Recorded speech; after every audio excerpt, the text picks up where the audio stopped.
Hola chicos, ¿cómo están? Les habla su profe Pedro Méndez, profesor de autoedición.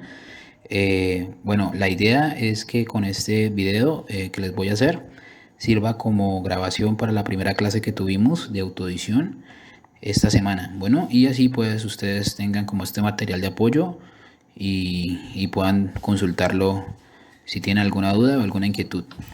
Entonces la idea es que les voy a estar de nuevo narrando y contando todo lo que vimos en esa clase, ya que la clase pues como tal quedó un poco como mal el audio, entonces aquí estoy como probando un poco grabando la parte y pues editando, ¿listo?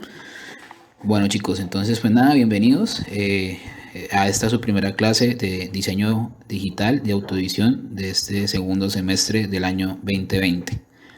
Como les digo, mi nombre es Pedro Méndez Gaos y los voy a estar acompañando en este curso. Vamos a empezar a aprender a manejar un software, una herramienta de diseño que se llama Illustrator. Y aparte de eso, pues uno de los objetivos de la clase es enseñarles a diseñar, que es lo realmente importante. Sí, yo siempre he dicho que el software es una herramienta, pero pues no te hace el diseño. Simplemente te ayuda a potencializar tu trabajo como creativo, pero realmente no es como lo más importante. Lo más importante, desde mi punto de vista como diseñador, es aprender de conceptos y aprender a discernir cómo llevar a cabo un correcto proceso creativo a través del diseño. Entonces, si hablamos de diseño digital, se habla directamente de todo el desarrollo, composición, diagramación, creación de imágenes a través de un software o un ordenador. Llámese computador, llámese tableta digitalizadora, llámese celular. ¿Sí? Es decir, una herramienta hablando desde lo digital. El diseño digital tiene su apoyo o sirve de apoyo a todo lo que tiene que ver con procesos creativos dentro del diseño. Y no solamente el diseño gráfico, que es como el gran árbol en cuanto a la parte gráfica, sino también a todos los tipos de diseños que hay, porque no solamente hay un solo diseño, hay diseño textil, diseño industrial, diseño de espacios, en fin, hay diferentes ramas del diseño. Entonces, cuando uno habla de diseño digital, es todo lo que tiene que ver con el desarrollo o proceso creativo a través de un software, a través de un ordenador, que apoya fuertemente a todo el proceso, a todo el concepto como tal de la creación del diseño. Hay unos programas que son como muy representativos en el ejercicio del diseño digital que vamos a estar viendo en el curso, ¿sí? O en la medida que ustedes vayan llevando este proceso en su carrera. Quizá los programas más importantes en términos de diseño es Illustrator y Photoshop, que son de la misma familia de programas, que ahorita más adelante hablamos del tema. Hay otros, ¿no? Como Corel, como InDesign, como Animate o Infinity. Son otros programas que existen que también hacen lo mismo que los otros, pero pues son más herramientas. En la medida que uno vaya aprendiendo más herramientas, pues va a tener más opciones de poder trabajar diferentes procesos creativos. Bueno, pero en este caso vamos a estar trabajando específicamente en tres software. El primero que ustedes van a ver es Illustrator. Luego el siguiente semestre verían Photoshop y InDesign. Esos serían los tres programas bases que van a trabajar como diseñadores digitales. Ya se complementarían con otros software como Premiere, After Effects, Lightroom, que ya son más como para la parte de edición y de video y fotografía. ¿Listo? Pero como les digo, nada digamos, no es posible nada si ustedes no desarrollan una buena creatividad, si no aprenden a conceptualizar una imagen. Entonces, el buen diseño no es manejar un programa de edición, el buen diseño es saber comunicar y seducir con las imágenes. ¿Listo? Entonces, yo siempre he dicho que hay un gran árbol que se llama diseño gráfico. Y dentro de este gran árbol, pues se desprenden varias ramas. Una de las ramas que ustedes van a estar como trabajando a profundidad es la fotografía. Y yo les invito a que todo lo que vayan aprendiendo en las diferentes materias, pues lo vayan enfocando a la fotografía, pues si es su pasión. pues no falta de pronto el que le guste el dibujo y la ilustración, entonces pues lo pueden ir enfocando a eso. ¿Sí? Entonces, no, como le repito, no se trata del software, sino la capacidad de diseñar y crear. Bueno, entonces, un paquete que trabajamos nosotros los diseñadores, que es como el paquete más famoso en cuanto a la suite creativa o a los diferentes paquetes de diseño que se presentan en el mercado. Es la suite creativa de Adobe. Adobe es una empresa que servía de software a Apple. Inicialmente solo tenía un programa que era Acrobat, que era un programa para edición de textos y visualizaba imágenes, pero más que todo eran textos. Y de Acrobat pues se desprende el PDF, que eran los famosos formatos PDF. Son formatos de edición de texto y de imágenes. Adobe es, como les digo, es una desarrolladora de software que a través de la historia, a través de los años, ha venido comprando otros programas de otras empresas. El primer programa que compra es Photoshop, que en un inicio no se llamaba Photoshop, sino que tenía otro nombre, y ya les cuento un poquito de esa historia. Y otros programas como Illustrator, InDesign, Fireworks, Freehand, esos programas venían en otro paquete que se llamaba Macromedia. Era un paquete que se utilizaba mucho para el diseño de páginas web. Adobe, esta empresa, compra Macromedia en el año 2005 y empieza a armar como su familia de programas de diseño, que luego se llamaría la suite creativa de Adobe. Entonces el programa más importante es este que les estoy indicando aquí en el PC, que es el PC, el Photoshop, que se señala que su extensión de archivo es PSD. Y el segundo más importante en ese orden sería Illustrator. Este es en el que vamos a trabajar este semestre, que dice A.I. Bueno, hoy en día pues Adobe ha venido como incluyendo más programas y ha venido mejorando los que ya tenía. Entonces ya hay programas de edición de video, programas de efectos para efectos especiales, programas para audio. ¿Listo? Entonces no solamente se están hablando de los programas bases, sino el paquete es mucho más grande. Estos programas por lo general se bajan o se descargan de la página oficial de Adobe por internet y ustedes los pueden instalar como programas de prueba. Tienen una duración de 15 a 30 días dependiendo de la necesidad del cliente, porque hay, digamos, programas hay para tema académico o tema empresarial, bueno, y demás. Entonces, dependiendo de esto, pues es como el tiempo de prueba. Después de que se termina ese tiempo de prueba, pues ya hay que entrar a pagar como una especie de licencia para poder utilizar el programa. De lo contrario, el programa se bloquea. Eso es hoy así, ¿sí? Porque un tiempo atrás, estos programas solían comprarse como paquetes. Le vendían a uno un manual y un CD y uno podía instalar toda la suite y estar licenciado. Pero ahorita, pues por este tema de la piratería y demás, estos programas o estos software se trabajan de esa manera. Entonces es necesario que ustedes vayan buscando la manera de ir descargando o ir adquiriendo el programa de alguna manera. Hay tres formas que yo les podría aconsejar para que lo hagan. La primera sería esta, ¿no? La de ir a la página de Adobe y descargar el programa. Y pues ya cuando se cumpla el periodo de prueba, pues si tienen el poder adquisitivo, pagar la licencia. Que la última vez que revisé estaban en aproximadamente $30, 30 o $60, y eso se paga mensualmente. La ventaja es que ustedes van a tener todas las actualizaciones del programa o todos los diferentes recursos que normalmente un programa craqueado no tiene. Y la segunda opción es craquearlo. Craquearlo es que ustedes vayan a un sitio especializado, puede ser donde hagan mantenimiento de computadoras o un ingeniero de sistemas o alguien que haga de formateo.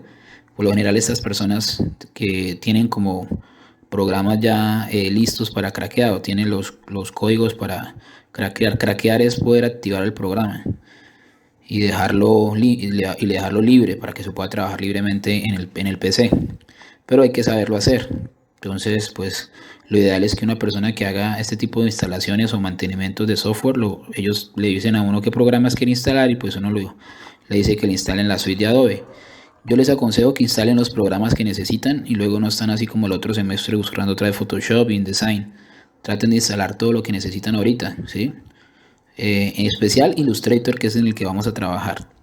Y la tercera opción es la que menos les recomiendo, pero pues también funciona, y es bajar el programa portable de internet. Lo que sucede es que hay que saberlo bajar, porque si ustedes lo descargan de cualquier página que no sea como segura, pueden descargar un virus. Entonces, pues hay sitios seguros en páginas de diseño donde uno puede descargar los portables de estos programas.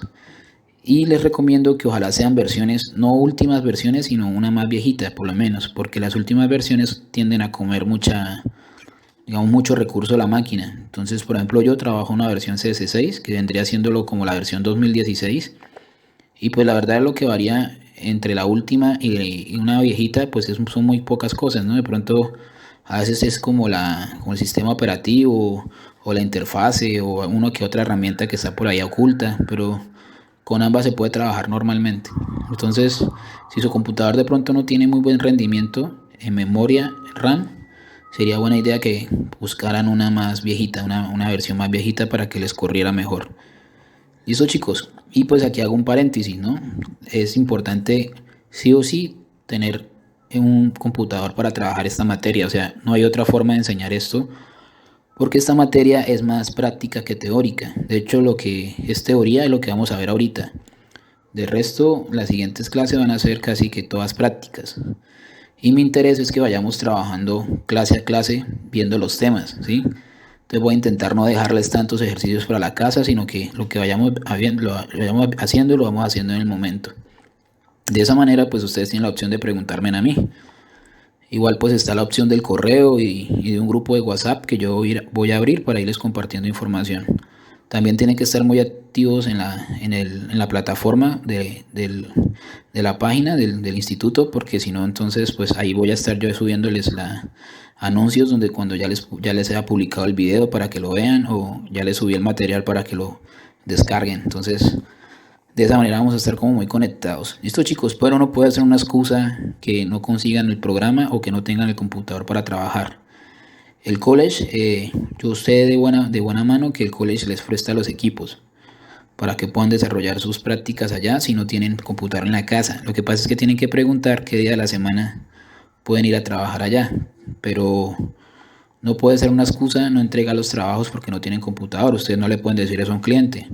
No, es que no le puedo hacer las fotos porque no tengo cámara, si son fotógrafos o diseñadores. O sea, es inevitable, pero eso es una herramienta indispensable en el trabajo de nosotros como creativos. Entonces, ahí les dejo como esa inquietud para que vayan pensando cómo solucionar esos impases. ¿Listo, chicos? Bueno, entonces les voy a mostrar más o menos cómo es la página de Adobe o la empresa. Estos son algunos de los programas que les decía que se han venido como sumando a la compañía, y nosotros trabajamos en esta suite porque la mayoría de estos programas son hermanos. Entonces un programa se comparte con el otro, es decir, las mismas herramientas que encontramos en Illustrator también las vamos a ver en Photoshop, las vamos a ver en Freehand, las vamos a ver en InDesign, y un archivo me abre bien con el otro, ¿sí? Porque son programas hermanos. Y Adobe también tiene programas competencia. Entonces pues cuando son programas diferentes a la empresa, pues se crean muchos conflictos en cuanto a la gráfica. Por eso es que la mayoría de diseñadores trabajan aquí en la suite de Adobe. Bueno, como les decía, el programa más famoso de Adobe es Photoshop. Photoshop es un programa que permite hacer cierta manipulación digital casi que mágica. Y bueno, ahorita hablamos un poquito también de Photoshop. Esta es la empresa. La empresa queda en Silicon Valley, en California, donde están las compañías más importantes del mundo en cuanto a lo que tiene que ver con redes sociales e internet. O sea, Facebook, Google, Twitter, todas esas compañías están allá, y pues obviamente Adobe se encuentra en esa zona.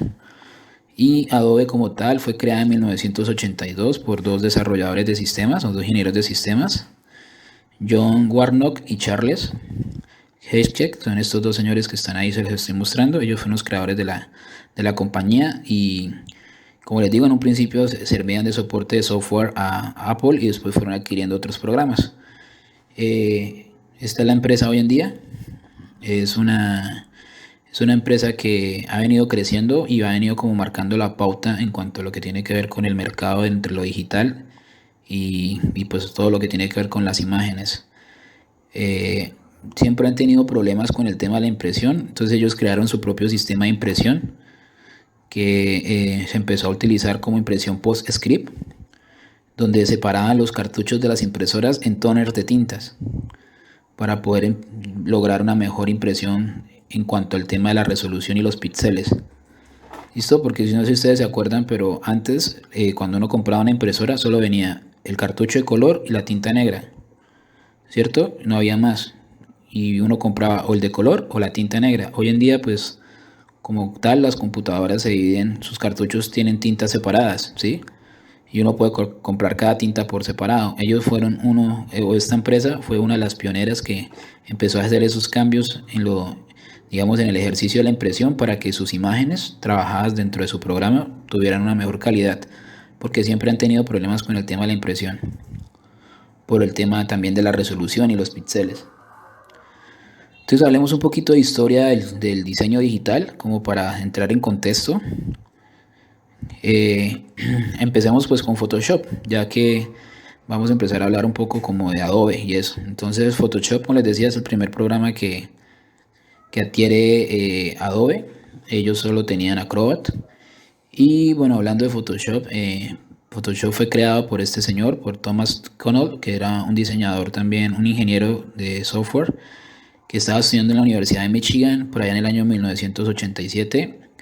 Él compró esta computadora Mac Plus 1, que era una computadora que trabajaba con un soporte gráfico de un solo bit, que era un cuadrito blanco y un cuadrito negro, ¿sí? O un espacio negro.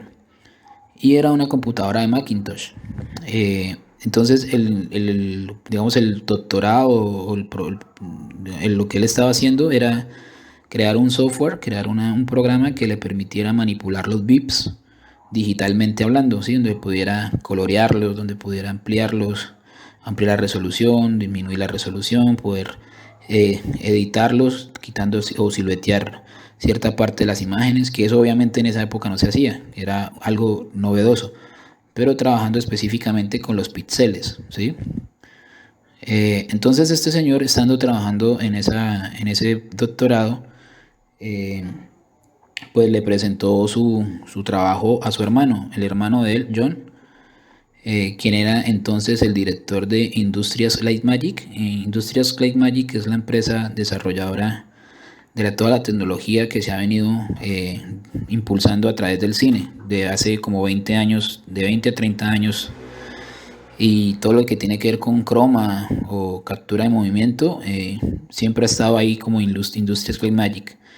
Todos estos señores en esa época estaban desarrollando la tercera película de Star Wars y pues buscaban, digamos, un proceso o una técnica que les permitiera desarrollar imágenes digitalmente hablando, que era muy difícil desarrollarlas en los platos. Los platos son como unas maquetas gigantes que se hacían para hacer unas únicas tomas, ¿sí? Entonces si la toma salía mal, pues tocaba volver a construir toda la maqueta. Y eso pues se veía reflejado en tiempo y en esfuerzo y en trabajo. Salía muy costosa la producción de una película de ciencia ficción. Entonces, cuando Thomas, perdón, le presentó a John el, el programa que estaba desarrollando, pues lo empezaron a impulsar o a trabajar a través de la edición de imágenes digitales en el cine. Entonces, el primer Photoshop de la historia, que no se llamaba Photoshop, sino se llamaba Imagen Pro, eh, se desarrolló pensando en la edición de imágenes digitales enfocadas directamente en el cine. Y pues obviamente al estar trabajando con el tema de la edición de imágenes digitales se dieron cuenta que pues tenían otros rubros, ¿sí? Que había otros mercados en los que ellos podían también potencializar su software. Entonces empezaron a trabajar con temas gubernamentales, con temas del ejército, con temas de médicos, y empezaron a vender el programa también a las agencias de publicidad. Y con el tiempo pues ellos fueron potencializando el programa en esos mercados. Luego pues pasó lo que hace la mayoría de los millonarios, que es cuando se quieren jubilar rápido y es vender su idea o vender su negocio a otra persona, a un tercero. En este caso fue Adobe. Entonces, bueno, ahí tenemos la primera como primer interfase de Imagen Pro, donde ya podemos empezar a reconocer ciertas herramientas de edición de imágenes digitales, ¿no? Entonces tenemos el lazo, las herramientas de selección, la varita mágica, la herramienta de texto, el cuentagotas, el tampón de clonar, bueno, la parte de edición de procesos de imagen, de niveles, todo ese tipo de cosas ya se establecieron en este primer programa. Cuando los hermanos John y Thomas le venden Adobe Photoshop Adobe o Imagen Pro, pues Adobe lo nombra como Photoshop. Photoshop es conocido en español como taller de fotos. Es un programa que funciona, digamos, en su concepto como si estuvieran pintando un cuadro, hagan de cuenta. Y de hecho la plataforma o el espacio en el que se trabaja en Photoshop se llama Canva, que es lienzo en español, ¿sí? Ahí tenemos como una previsualización del panel de herramientas. Y pues lo que ha venido haciendo Photoshop es ampliando sus herramientas y mejorando sus recursos, digamos, en la parte de edición a través de todas las versiones que han venido sacando. Ahorita vamos en la del presente año, que es la del 2020. Y ya tiene pues mejores cositas que otras versiones más viejitas, ¿sí? En cuanto sobre todo el manejo de herramientas.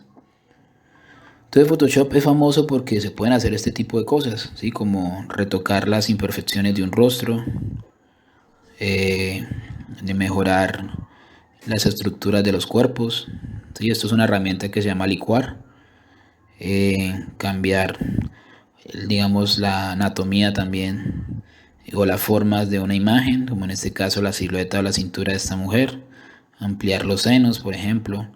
De hecho, yo les contaba en la clase que algunas revistas de glamour en Europa, en algunos países de Europa, está prohibido utilizar edición de imágenes en las portadas de las revistas, porque interpretaron que las niñas que sufrían de bulimia y anorexia se veían reflejadas como en unas imágenes idóneas en las modelos que aparecían en esas revistas, y resulta que las modelos muchas veces eran retocadas por Photoshop.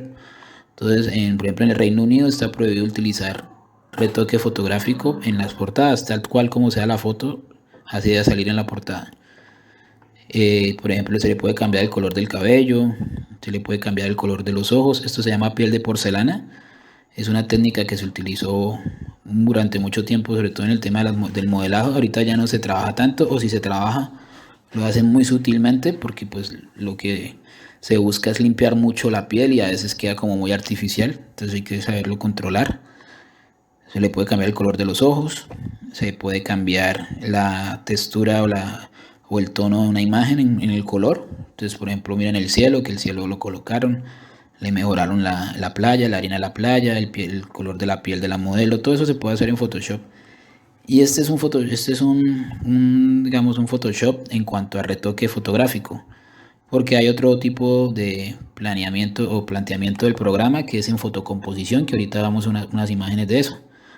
Por ejemplo, estas fotografías así tienen filtros que son muy parecidos a los que utilizan en Instagram, ¿sí? Que se llaman filtros de neón o filtros metalizados, como este.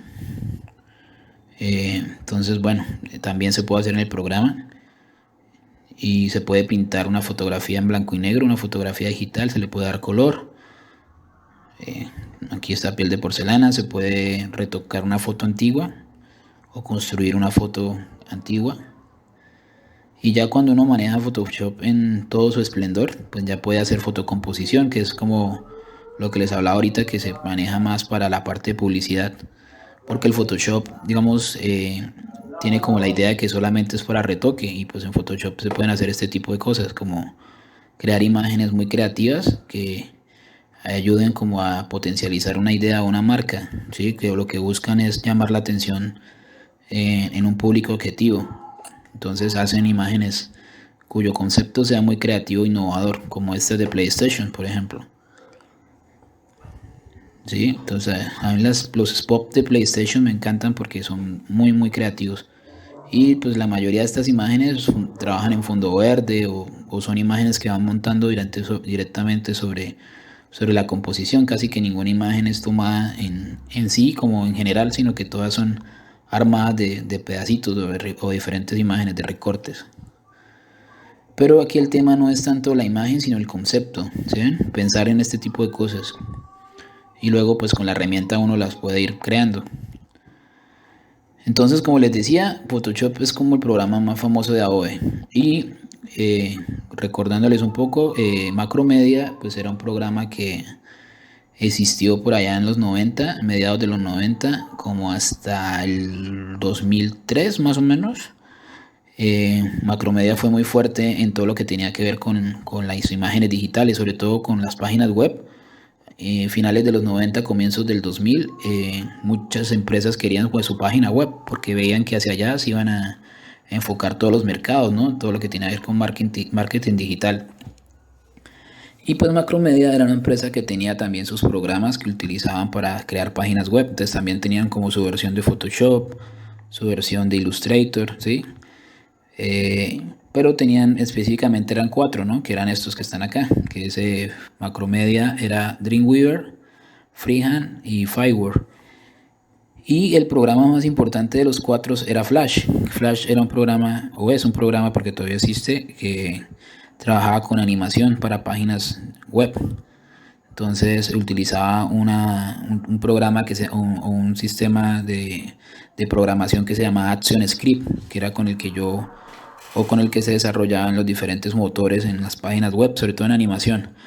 Lo que sucedía es que estos motores o esta programación tendía a pesar mucho la página. Entonces, en un inicio, cuando uno entraba a una página web, aparecía como una presentación, una animación, y decía saltar intro. Entonces, eso en una época era como wow.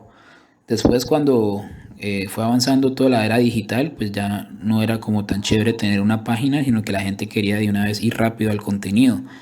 Y esas páginas, esas animaciones tenían a pesar mucho la página, entonces la gente esperaba mucho que cargara y pues ya después, si ustedes saben que si uno no entra rápido a una página o no ve rápido la información que uno quiere, pues uno no se queda esperando hasta que cargue la página. Entonces por eso Flash se fue descontinuando. Ahorita lo trabajan mucho para animación, sobre todo, para hacer cosas como muy interactivas, como presentaciones o clips animados, cosas así, pero para web casi que ya está obsoleto.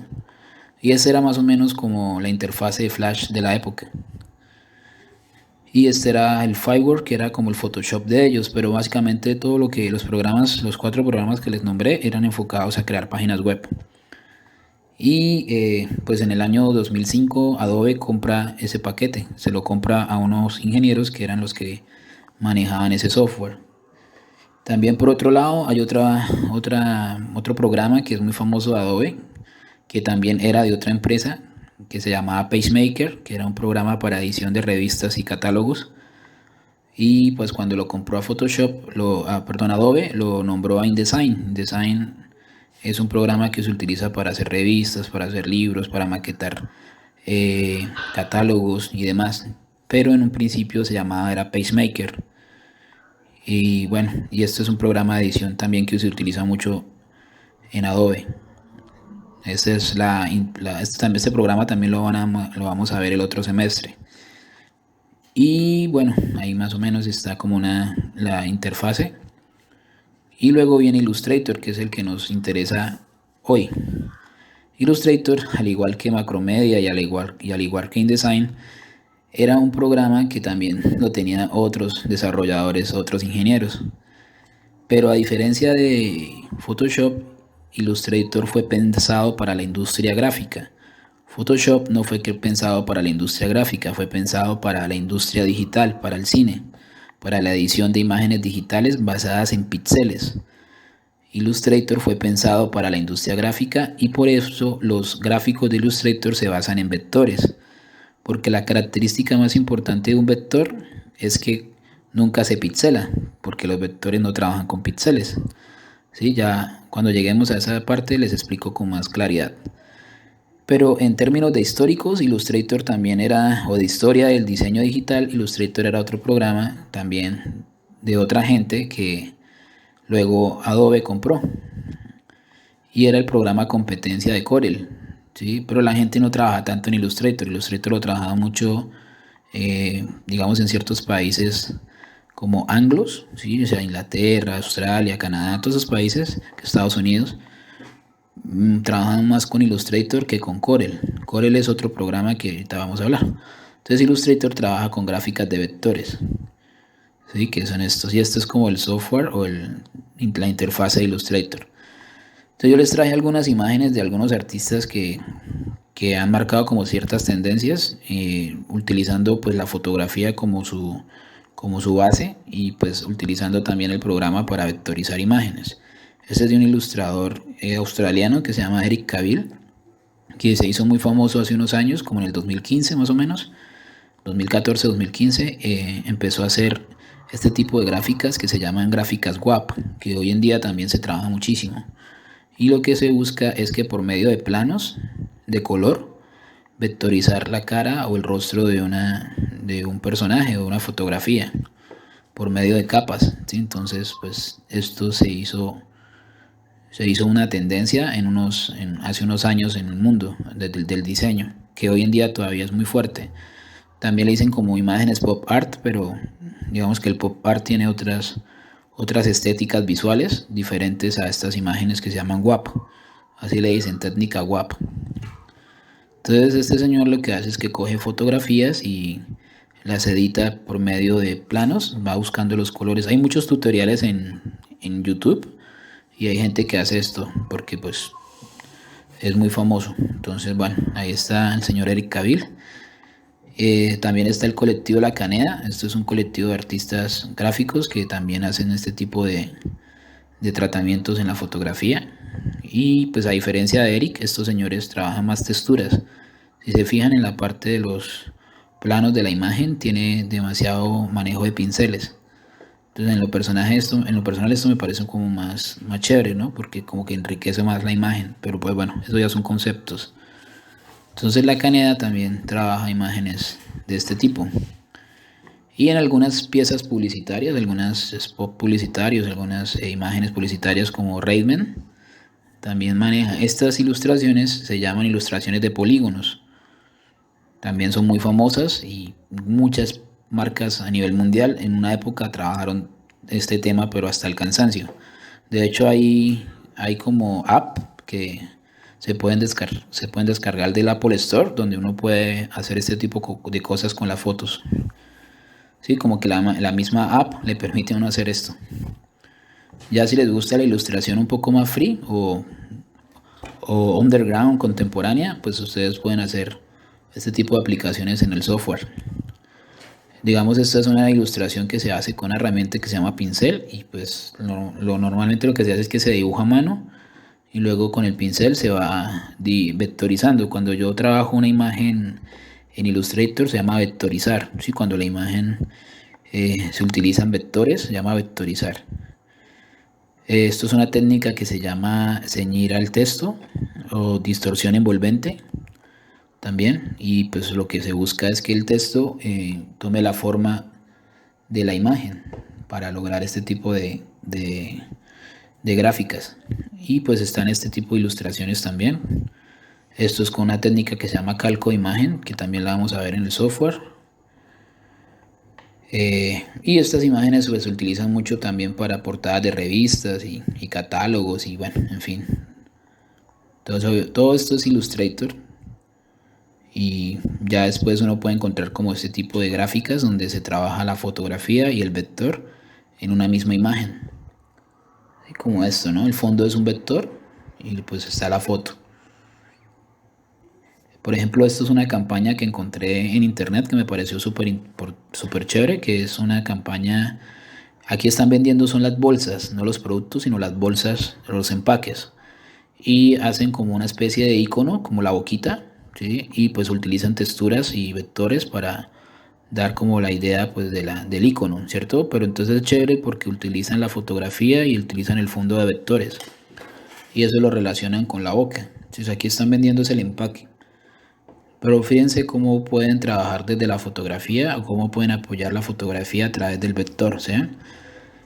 y pues tiene toda una unidad gráfica, ¿no? Esto es lo que, digamos, uno pensaría hacer correctamente cuando trabaja con una marca o trabaja con un producto en específico. Y si se fijan, la boca de las modelos tienen como los vectores que se utilizan en los fondos. Entonces me pareció chévere que la pudiéramos observar para que se hagan una idea como el potencial que tiene la herramienta y que no es solamente la fotografía como tal, sino cómo se adapta, cómo se puede adaptar los vectores a la foto. Y les presento a Leo OB, así le decían al señor cuando estaba vivo. Este señor ya falleció. Falleció en el año 2009, el 21 de agosto del 2009. Leo era un argentino y este señor diseñó toda la gráfica de los Juegos de Vancouver en el año 2010, de los Juegos Paralímpicos de Invierno. Y él se inspiró, digamos, como en el ambiente de los colores de los paisajes de invierno de Canadá.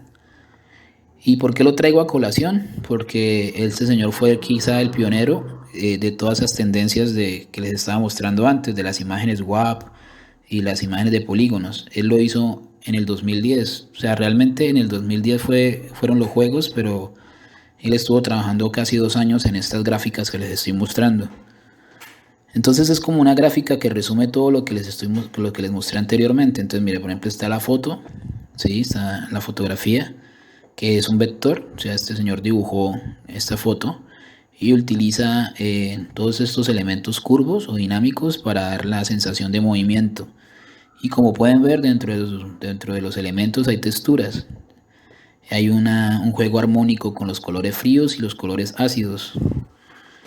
Entonces, a través de esto se veía impresionante. Si no me creen o quieren buscarlo, busquen en YouTube Juegos Olímpicos de Vancouver 2010 para que vean cómo se veían estas gráficas en las diferentes justas deportivas.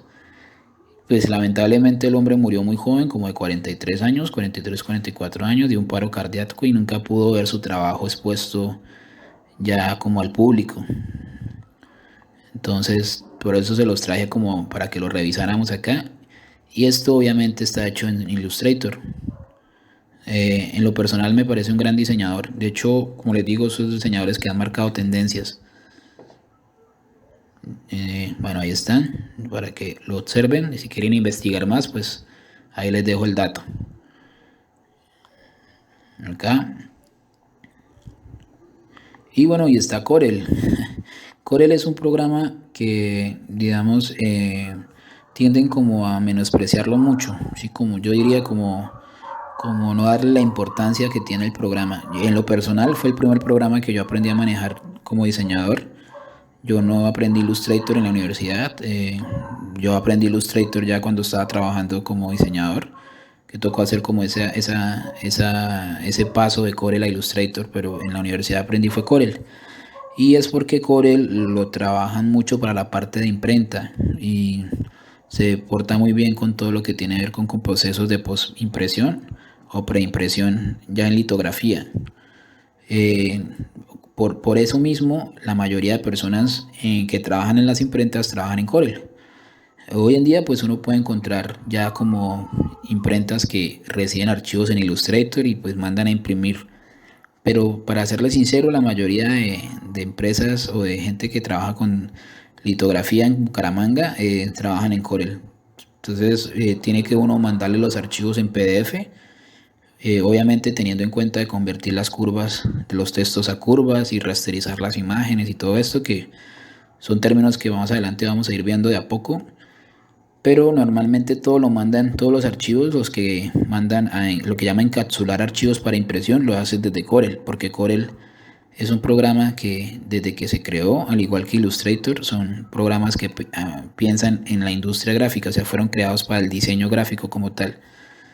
Entonces yo les recomiendo, chicos, que cuando tengan el tiempo busquen la manera de trabajar en Corel, o sea, que practiquen Corel, que se descarguen el programa y empiecen a cacharrear un poco en el programa, porque sí es importante que aprendan a trabajarlo.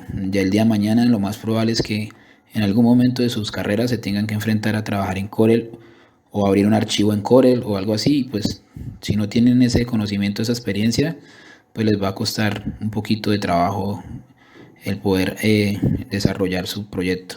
Entonces tienen que, de alguna manera, a favor, tienen un punto a favor, y es que Corel y Illustrator se ven muy parecidos.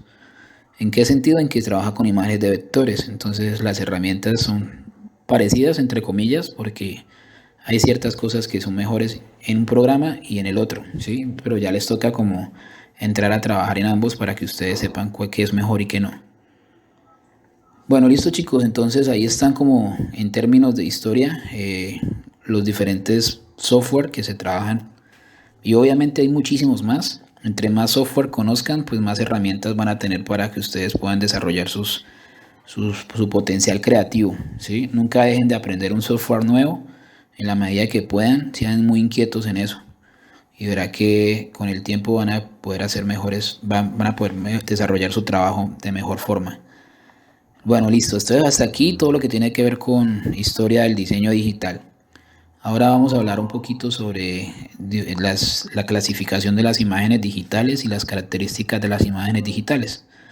¿Qué pasa cuando yo capturo una imagen y la convierto en un medio digital? Entonces, a ver, voy a pasarme a esta imagen que está acá.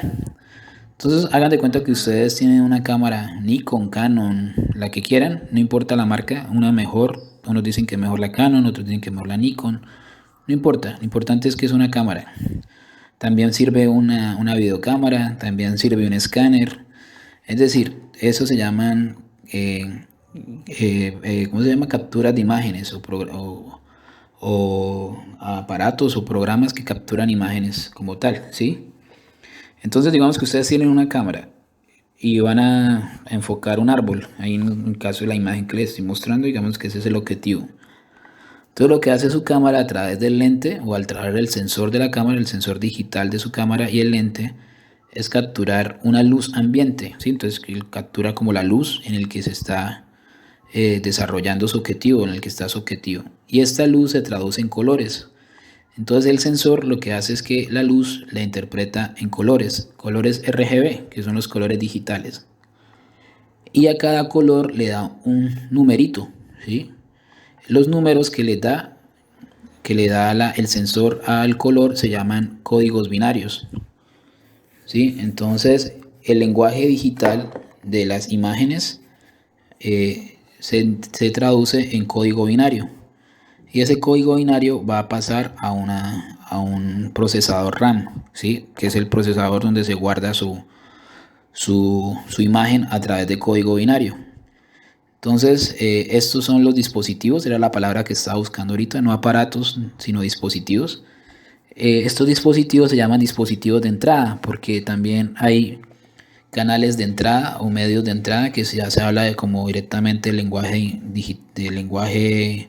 digamos, de computadoras, ¿no? Entonces un dispositivo, una entrada en una computadora es un teclado o un mouse.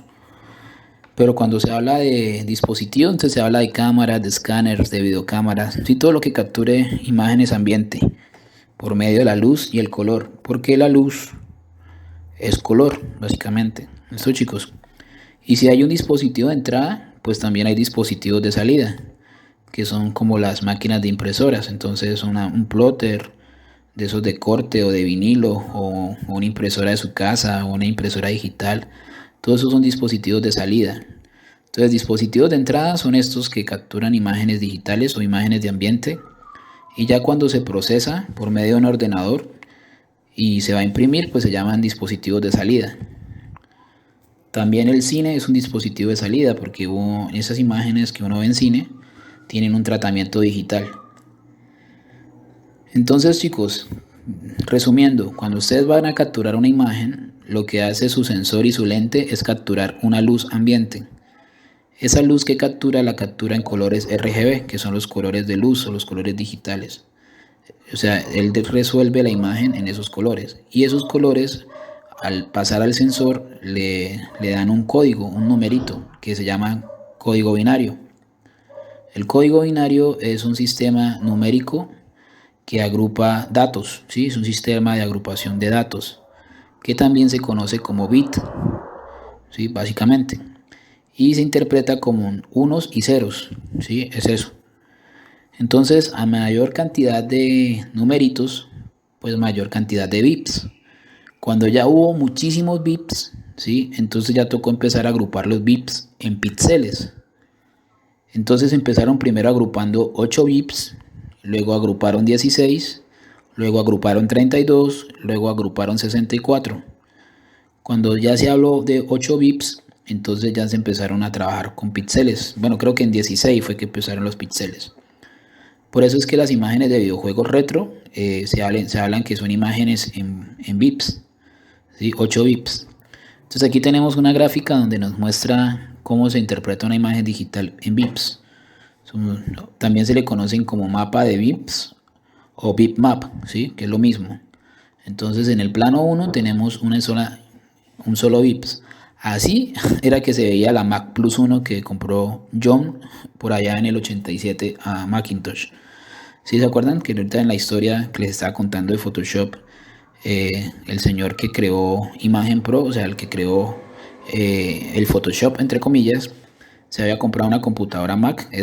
Así se veía, con un solo bits. Esas eran las imágenes que se veían en esa época. Luego con 2 bits, luego 3 bits, así hasta que llegamos a 8, y ya en 8, pues, como se pueden dar cuenta, ya se entiende mejor la imagen. Entonces habían como unos videojuegos que se trabajaban en imágenes de 8 bits, ¿sí? Que eran los primeros videojuegos retro que salieron en la historia. Entonces ahí tenemos una imagen bicolor o bitmap. Dense en cuenta que tiene unos y ceros. El 0 es el cuadro negro, el 1 es el cuadro blanco. Y así fue como se capturaron las imágenes digitales. Luego, aquí hay otro. Esto es de un solo bits también. Así se veía en el computador, en la computadora Mac Plus 1. Y así se veía, un solo bits. Y luego pues llegamos a esto, que ya tiene 16 bits. Entonces cuando ya pasaron a 32, a 64, ya tocó aprender a... De hecho, desde 16 ya empezaron a agruparlos en píxeles. ¿Cómo se veía una imagen de videojuegos de 8 bits? Se veían así. Esto es un videojuego que se llama Galaxy, que era como una navecita que le disparaba y iba matando marcianitos. Pero estos son, si se fijan, las imágenes es de un solo bits, ¿sí? Un cuadrito negro y un espacio blanco. Listo. Y aquí pues ya pasamos a 16, a 32, a 64. También estos de 8 bits también se hablaban así. Lo que pasa es que aquí ya los bits empezaron a trabajar con colores, ¿sí? Bueno, les presento la primera historia, la primera imagen digital de la historia, que se creó en el año 1957 y fue una imagen de 176 por 176 píxeles que empleaba un escáner y una cinta que grababa la imagen por medio del cassette y luego la producía en el escáner. El escáner era el medio con el que se imprimió. Es la primera imagen de números matriciales o números ceros y uno, o sea, bips, ¿listo? Esta era la primera cámara digital de la historia. Entonces, si se fijan, es una cámara de video Super 8 con un escáner y un cassette. Esta cámara fue creada en el 57, en 1975, perdón, y la creó Canon. Canon no, Kodak, perdón. Y Kodak era una empresa que surtía de material para impresión. Entonces ellos hacían papeles, hacían películas. Pero pues les faltó un poco de visión empresarial y pues un ingeniero, Steve Saison, fue el que la desarrolló. Ahí dice, mira, con una cámara Super 8, con un soporte de grabación y una cinta de cassette. Pero cuando la creó, pues la empresa la verdad no le vio como mucha utilidad a eso. Y pues por eso les digo que le faltó como visión. Y crearon la patente, pero nunca la trabajaron. Entonces otras empresas pues compraron la patente y empezaron a desarrollar cámaras digitales y les empezaron a coger cancha. Ellos Kodak en esa época era como la gran empresa que, como les digo, vendía material o soportes para cámaras análogas, vendía papeles fotográficos y vendía las famosas cintas de fotografía. Pero pues nunca supieron ver un poquito más hacia el futuro y pues Kodak en el año 2010 se declaró en bancarrota. Ahí está, en el tamaño de la cámara, con comparación al ingeniero que la creó, para que ahí les traigo como ese dato curioso. Entonces una imagen digital se ve así. Esto es un píxel, ¿sí? Entonces los píxeles tienen bits por dentro, tiene una agrupación de bits. Entonces a mayor cantidad de píxeles, pues mejor su calidad de la imagen, ¿sí? Es lo que se está viendo acá en esta diapositiva. Como se pueden dar cuenta, hay 3 imágenes, pero una imagen está más pixelada que otras porque una tiene mejor resolución. La resolución tiene que ver con la calidad de la imagen y esa resolución se da según la cantidad de píxeles que tenga la imagen. Listo, entonces como se ve una imagen digital, se ve así, con una malla de píxeles. Esto es lo que se llama bitmap o mapa de píxeles o mapa de bits. Todo es lo mismo, ¿sí? Tiene como el mismo concepto. Entonces, en términos de impresión, para que una imagen se imprima sin problemas de resolución, debe tener como mínimo 300 de resolución, 300 ppi, que es puntos por píxel. Entonces, ¿qué sucede cuando una imagen tiene buena resolución? Pues aumenta su peso en bytes, en megas, en gigas. A mayor cantidad de píxeles, más es el aumento de su peso. Por eso es que las imágenes que se suben a internet por lo general tienen un peso bajito, ¿sí? No pueden pesar más de una cantidad, porque si no, entonces se va a volver muy lento la carga de la página. Por eso es que las imágenes deben subirse con poquita resolución. Y ahí está el meollo del asunto, porque por mucho tiempo Adobe, ese fue el talón de Aquiles, el tema de la impresión y la resolución. ¿Qué pasa con las imágenes de píxeles? Que si ustedes las agrandan o las hacen más pequeñas, se tienden a pixelar porque su resolución cambia. Si yo cojo una imagen digital que está hecha en píxeles y la agrando, le estoy cambiando su resolución. Y puede que al cambiar la resolución, pues se modifique su calidad de imagen, porque los píxeles cambian. Lo mismo pasa si yo la reduzco. Entonces ese siempre ha sido el dolor de cabeza, por eso es que les tocó inventar un sistema de impresión especial para trabajar imágenes en píxeles. Entonces el truco con las imágenes de píxeles es manejar un peso bajito, pero que la resolución sea buena.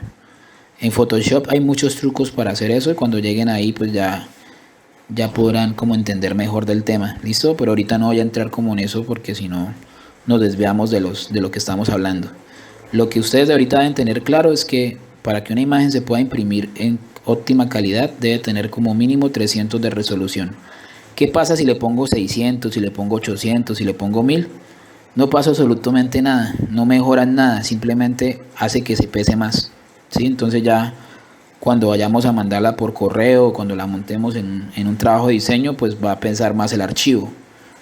¿Listo? Y si la imagen la vamos a colgar a internet, pues la idea es que la resolución de la imagen sea bajita, por ahí de 72 o de 100, para que cuando se suba a internet de hecho hay páginas en redes sociales, por ejemplo Facebook o Instagram, admiten cierto peso de la imagen.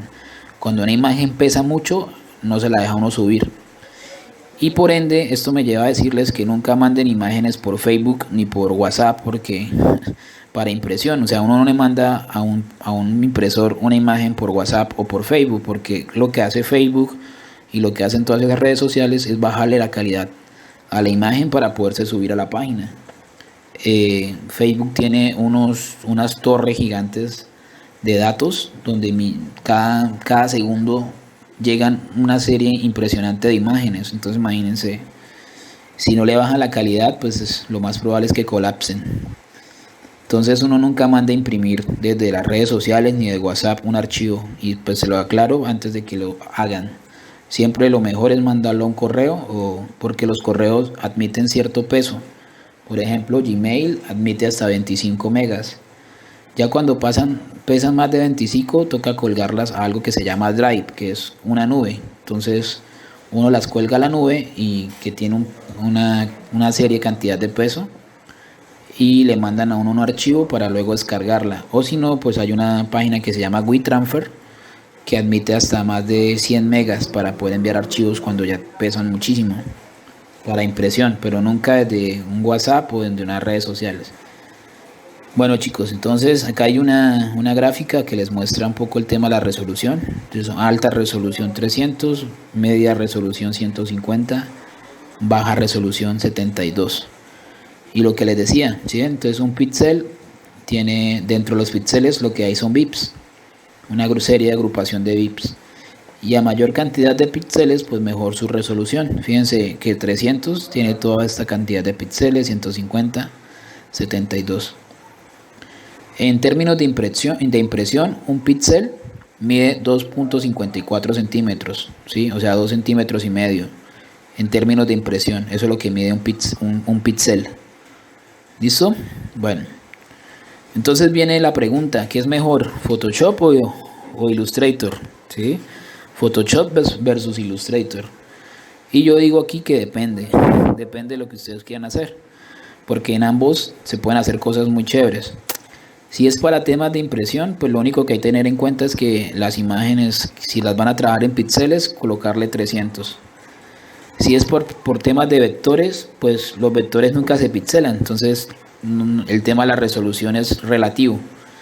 ¿Sí? Ya si ustedes van a convertir una imagen en JPG o en PDF para mandar a impresión desde de un programa como Illustrator, sí hay que ponerle la resolución en 300.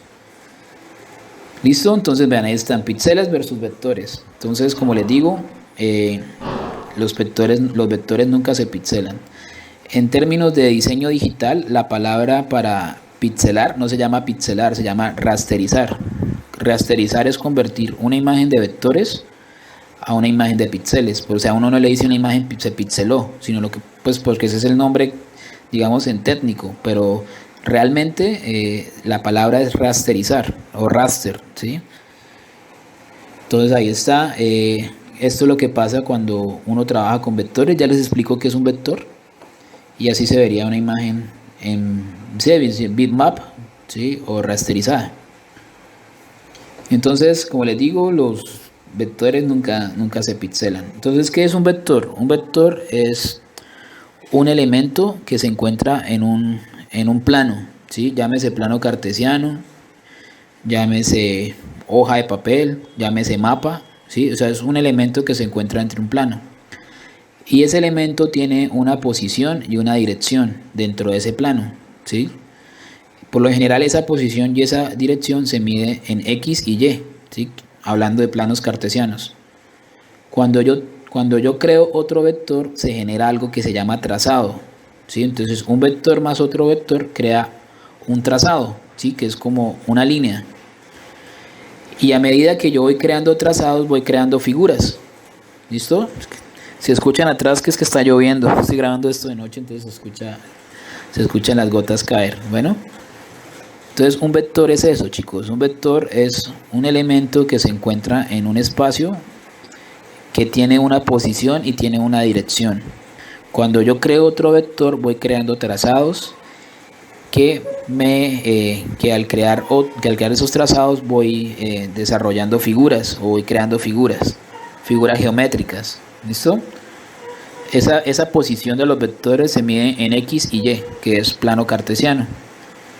¿Listo? Entonces ahí está. Los vectores en Illustrator se les conocen como anclas y en Corel se le conocen como nodos. ¿Listo? Cuando veamos la herramienta pluma, que es con la herramienta con la que yo creo vectores, en el software entramos a ver más, digamos, puntualmente las partes de un vector.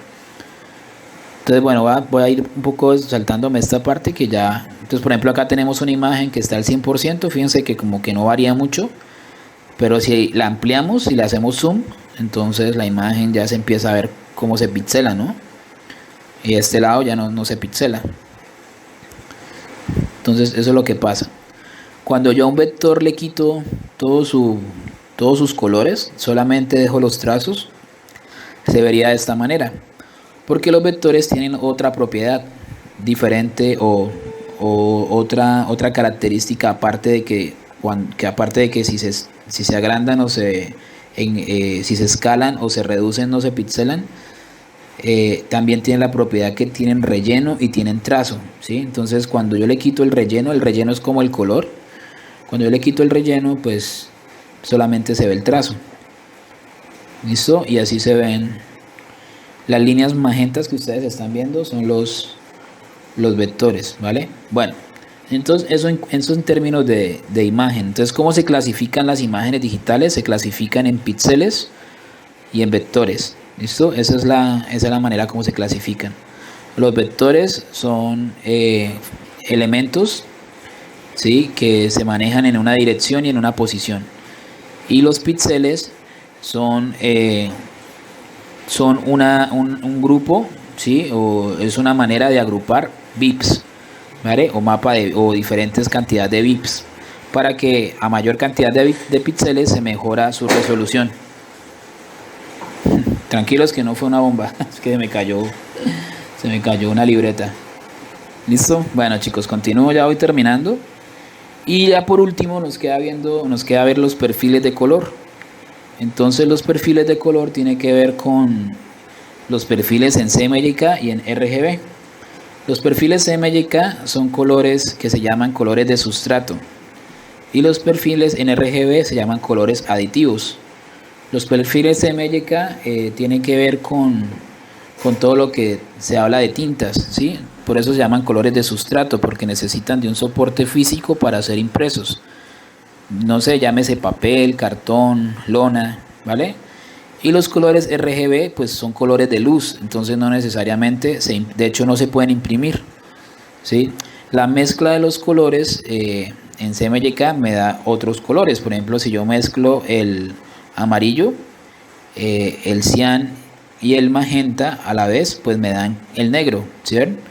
Si yo mezclo solo amarillo y cian, pues da verde. Si yo mezclo magenta es como una especie de fucsia o rosadito, con el amarillo me da rojo. Entonces de la mezcla de los colores me dan otros colores. Entonces los CMYK se utilizan para todo lo que tiene que ver con impresión. Eso es muy importante, porque no importa el trabajo digital que ustedes tengan, si lo van a imprimir toca convertirlo, los colores, los perfiles de color, a CMYK. No importa la fotografía digital, por más bonita que se vea, no es lo mismo verla en una pantalla digital a verla impresa. Entonces eso es muy importante que también lo entiendan, ¿vale? Y todo lo que tiene que ver con colores RGB es para la parte web, para dispositivos móviles o dispositivos digitales. Entonces hablemos de los colores RGB. Los colores RGB es rojo, verde y azul, ¿sí? Red, green y blue. Y se entienden como colores de luz, ¿vale? Esa es la composición de los colores RGB. Entonces eso es lo que uno ve, por ejemplo, en las luces LED o en las pantallas de los televisores, o cuando se acababa la programación del canal, que le ponían a uno estos colores. Todos estos son colores en RGB. Estos de abajo se llaman colores en escala de grises. ¿Listo? En el cine también, esos cines que dice cine IMAX o cine digital, es porque los colores tienen un contraste específico para resaltar ciertos tonos en la pantalla, ¿sí? Entonces por eso le llaman así, cine IMAX o cine digital, imagen digital. Y pues yo sé que ustedes han visto este tipo de juego de luces que proyectan en algunos edificios, en el puente de la Novena, por ejemplo. Todo eso son luces LED, ¿sí? Es decir, todo lo que sea digital es luz LED y no se puede imprimir, por eso se llaman colores aditivos. Los colores aditivos no se pueden imprimir. Entonces ya saben que es para dispositivos móviles. Bueno, y luego están los colores CMYK. Entonces CMYK es cian, magenta, amarillo y negro. ¿Listo? Entonces ahí están. Cada color es una tinta, como las tintas de las impresoras. Y cuando se imprimen en unas películas, en unas planchas. Se imprime cada color por separado. Entonces a medida que se coloca un color sobre otro color, se va generando la imagen. Estas planchas tienen unas texturas o unas tramas, unos tramados. Entonces, dependiendo de cómo se utilice el ángulo de ese tramado, pues se ve mejor o se ve peor la imagen. Entonces ahí tenemos un arbolito en cian, magenta, amarillo y negro. Y estos son los ángulos de tramados según cómo van cayendo los colores o las tintas. Esto se llama color kit. El color kit es una muestra de impresión donde se separa cada cada canal de la imagen, ¿sí? Cada canal es cada color de la imagen, para ver de qué forma cae el tramado dentro de la plancha, ¿sí? Estos son planchas donde se graba, son planchas fotosensibles, como si fuera una radiografía.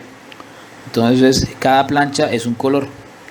Eso es muy interesante, chicos. Ojalá cuando estemos en maquetación podamos ver un poquito más de ese proceso de impresión. Eso se llama procesos de preprensa.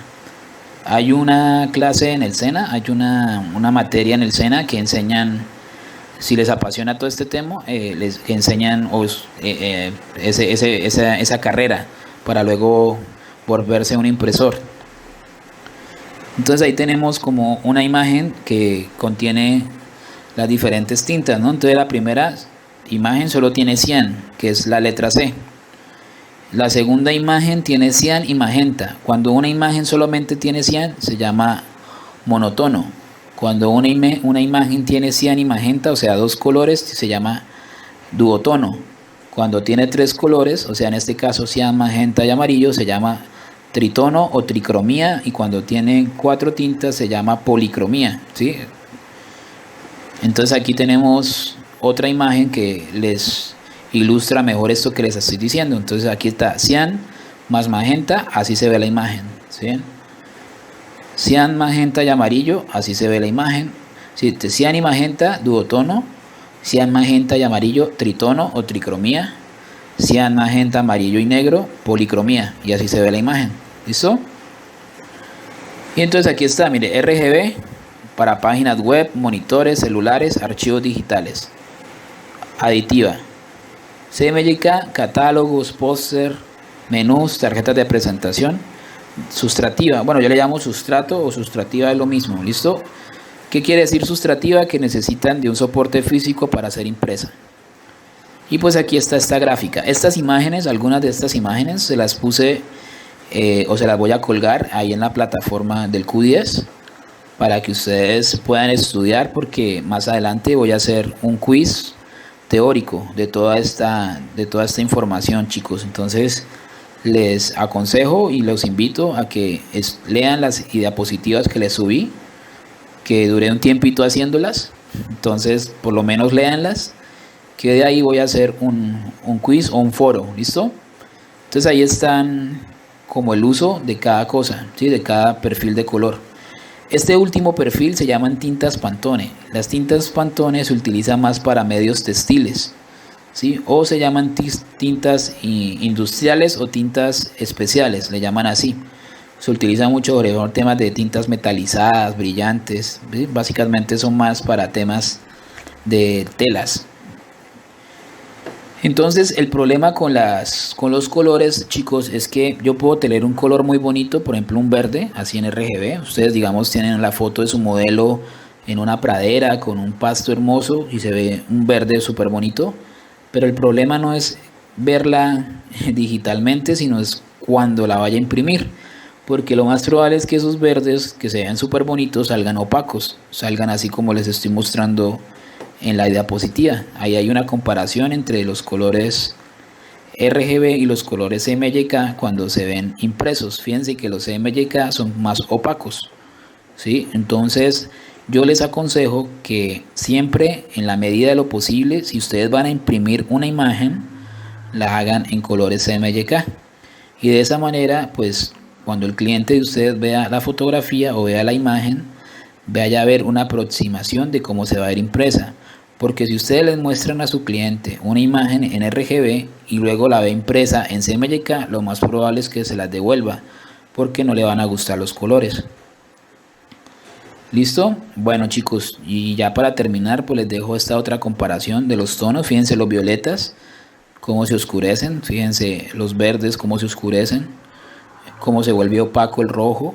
No es que se vea feo, es que es por la misma esencia de imprimir en un papel. Los papeles absorben la tinta, los papeles tienen un gramaje, los cartones tienen un gramaje, las telas tienen un gramaje. Entonces, digamos que eso se absorbe por medio del calor y por medio de la textura del papel. Entonces, pues eso hace que las tintas se vuelvan opacas también. Entonces, muchachos, yo creo que podemos dejar esta primera clase hasta acá. Espero les haya servido, los haya ilustrado un poco sobre todos estos caminos del diseño digital. Les dejaré la clase grabada por la plataforma. Cualquier inquietud, cualquier duda me pueden escribir al correo o ahí mismo en el chat de la plataforma. Estaré muy atento y les deseo una buena práctica. Bueno, para terminar les voy a dejar este mensaje.